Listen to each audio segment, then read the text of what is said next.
Welcome to This Explainer. Today, we're unpacking a massive shift in how we think about power, success, and influence at work. We are going to look at how you literally transform leadership from this ego-driven exercise into a real, purpose-driven mission. So let's just jump right in. So, what truly makes a great leader? For decades, conventional wisdom has painted a very specific picture for us, right?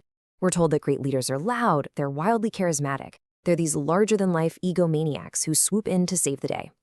But what if the data tells a completely different story? Just look at this staggering number. In a massive 5-year empirical research study by leadership expert Jim Collins and his team, they looked at 1,435 established companies. They were looking for organizations that made an absolute Olympic-sized leap from just having good results to producing great results over a 15-year period. And out of all those companies, only 11 made the leap. Literally, just 11? That leaves 1,424 companies completely behind. Why? Because, as the research revealed, they lacked a very specific type of leader at the helm. Here's our roadmap for today's explainer. We're going to quickly cover the ethical use of power, reaching level 5 leadership, fostering psychological safety, the 4 zones of work, and finally, cultivating future great leaders. Section 1. The ethical use of power. Research published by Cambridge University Press actually defines the core of ethical leadership not as raw dominance, but as the socially responsible use of power. It's all about positively influencing and empowering your followers. Now, the power to influence is obviously intertwined with leadership itself, but when we strip away the ego, leadership becomes less about control and entirely about taking social responsibility for your real impact on the group.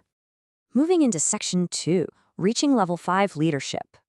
Let's walk up this hierarchy together. You start down at level 1 as a highly capable individual making really meaningful personal contributions. Then at level 2, you're a contributing team member, using your skills for the broader group. Level 3 is your competent manager, efficiently pursuing goals. Level 4 is the effective leader, someone who really stimulates higher performance and gets people committed to a vision. But then we hit the ultra-rare level 5. A level 5 leader has all the skills of those first 4 levels, but with an extra, almost paradoxical dimension. They have extreme personal humility mixed with this ferocious professional will.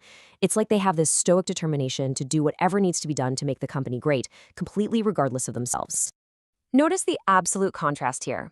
Ego-driven level 4 leaders often operate entirely backwards. But level 5 leaders, when things go right, they immediately look out the window. They credit their team, external factors, maybe even just good luck. But when things go wrong, they look right in the mirror and take full responsibility. They never blame bad luck or other people. Think of Darwin Smith. He was the incredibly self-effacing former CEO of Kimberly-Clark. He quietly made the ferocious decision to sell off the company's legacy paper mills to focus on consumer goods, things like Huggies and Kleenex. And that bold move completely transformed Kimberly-Clark into the #1 paper-based consumer products company in the world. But through it all, he directed all the attention away from himself and right onto the company. Section 3. Fostering psychological safety. Now, this is an absolutely crucial concept for McKinsey. When you abandon that old-school, authoritative command-and-control leadership style, you create this incredibly powerful space. Psychological safety simply means your team is not afraid to speak up, admit mistakes, or ask for help without fear of some negative social consequence. In this kind of environment, an organization can innovate at lightning speed. They can unlock the real benefits of diversity and easily adapt to change. Without it, well, you might get an illusion of success, but it'll eventually turn around and bite you. But here is the massive, glaring gap in the corporate world right now. Despite how important this is, McKinsey's survey data reveals that a surprisingly low 43% of respondents actually report having a positive climate in their teams. Let that sink in. That means the vast majority of people are working in environments where they don't feel completely safe to speak their minds or take any real risks. The data here perfectly illustrates the solution. An authoritative leadership style actually has a hugely negative effect on psychological safety. But consultative and supportive actions, those form the absolute bedrock of a positive team climate. Consultative leaders are actively soliciting input and truly considering the team's views. Supportive leaders go a step further and demonstrate genuine concern for their team members as individual people.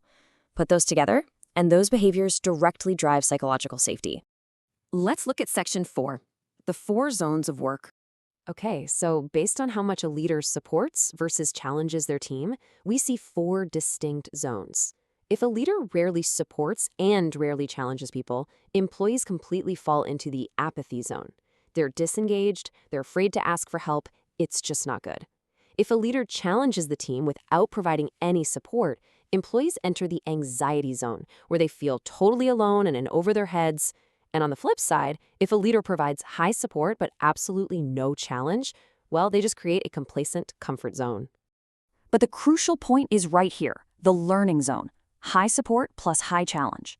This is exactly where those level 5 leaders operate. They hit this ultimate zone by establishing a deeply supportive, consultative foundation first. And then, once that psychological safety is completely locked in, they passionately challenge their teams to re-examine assumptions and totally exceed expectations. This combo creates a literal flow state where employees feel energized, they feel capable, and they are ready to take necessary risks for the organization. And finally, Section 5, cultivating future great leaders. The great news, which is totally backed by McKinsey data, is that you can deliberately cultivate these exact traits. Psychological safety and level 5 humility, they aren't just innate talents that you're magically born with or not. The data clearly shows that organizations that invest substantially in developing their leaders are vastly more likely to see the exact consultative, supportive, and challenging behaviors that foster psychological safety. But it really matters what you teach. These are the relatively untapped skills companies have to prioritize in their training programs. It's not just standard run-of-the-mill management fare. You need open dialogue skills to actually talk through tension. You need sponsorship, which is quite literally the act of enabling someone else's success ahead of your own. And you need situational humility, so developing a genuine personal growth mindset and curiosity. These are the behaviors that directly teach leaders to put the cause and the team way before their own egos.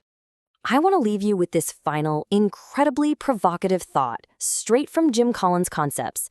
Are you building a clock? Or are you just telling the time? Think about it.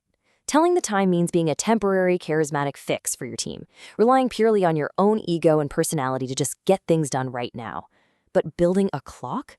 That means doing the real work, showing level 5 humility, fostering that critical climate of psychological safety, and creating enduring greatness that just keeps ticking on long after you're gone. Thank you so much for joining me in this explainer. I really hope this gives you the tools to go out and build your own clock.